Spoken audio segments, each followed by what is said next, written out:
Kalian udah dengar belum kasus Timothy yang anak Universitas Udayana yang meninggal karena dibully? Tahu kok. Yang IPK-nya 3,9 itu kan? Iya. Tapi masa cuma karena itu dia sampai bunuh diri gitu? Kok bisa sih nggak minta tolong gitu ke siapapun? Nah, aku mau nanya nih, menurut Ayu sendiri, tanggapan Ayu mengenai kasus Timothy yang bunuh diri ini gimana?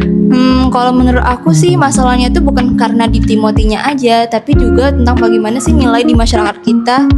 Nah, nilai yang dimaksudnya ini gimana sih? Bisa nggak kamu jelasin sedikit ya ke aku? Nilai itu keyakinan yang udah lama banget tertanam di masyarakat, yang dimana ada yang namanya itu tentang apa yang dianggap baik dan juga apa yang dianggap buruk. Dan nilai inilah yang nantinya menentukan bagaimana sih masyarakat itu merespon terhadap kesehatan mental di remaja. Di budaya kita ada yang namanya nilai kolektivisme, yaitu menjaga nama baik keluarga. Sebenarnya itu nilai yang bagus, tapi dalam praktiknya ketika seseorang mengalami gangguan mental, yang dipikirkan pertama kali itu bukan gimana sih cara menyembuhkan anak ini, tapi malah gimana ya cara agar orang lain nggak tahu kalau keluarga kita itu bermasalah. Dan inilah masalahnya yang serius banget, karena masalah kesehatannya bukannya malah disembuhkan, tapi malah disembunyi-sembunyikan. Tapi kan sekarang ini tuh udah banyak ya orang yang maksudnya tuh udah open minded ya tentang mental health gitu. Dan juga di medsos juga udah banyak gitu berseliweran informasi-informasi tentang mental health ini gitu. Iya sih, di media sosial udah banyak kan ya masalah mental health.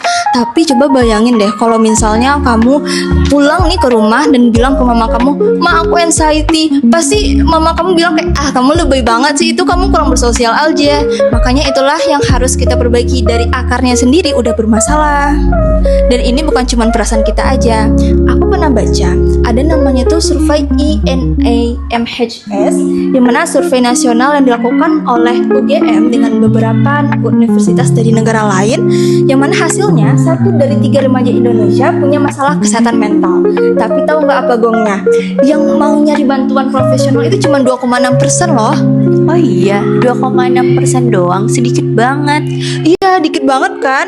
Makanya salah satu alasan terbesarnya adalah stigma dari masyarakat, yaitu label negatif yang dikasih masyarakat oleh orang yang mengalami gangguan mental. Mereka dianggap gila, lemah, bahkan aib keluarga.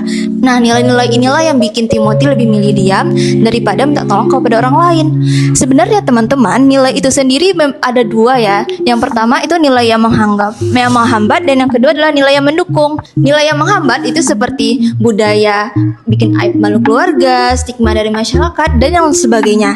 Nilai yang kedua adalah nilai yang mendukung, yaitu Pancasila kita sendiri, yang mana sila keduanya adalah kemanusiaan yang adil dan beradab. Oh, berarti ini nyambung juga ya ke Pancasila?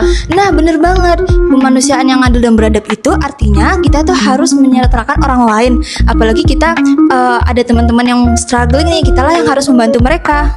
Gitu ya Ayu. Terus gimana sih solusinya? Dari aku sendiri itu ada 3 solusi Kenny. Yang pertama, kita harus rekonstruksi dulu nilai itu di masyarakat. Kita tanamkan di dalam edukasi di sekolah-sekolah dan juga sebagainya. Lalu yang kedua itu kita melibatkan tokoh-tokoh masyarakat.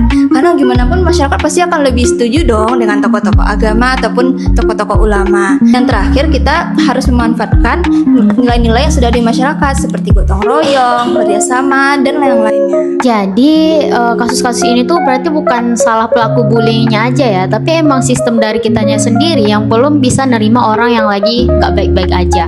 Tepat banget Lisa. Dan perubahan itu kita nggak harus kok dari kebijakan-kebijakan yang besar. Bisa dimulai dari diskusi-diskusi kecil seperti kita saat ini.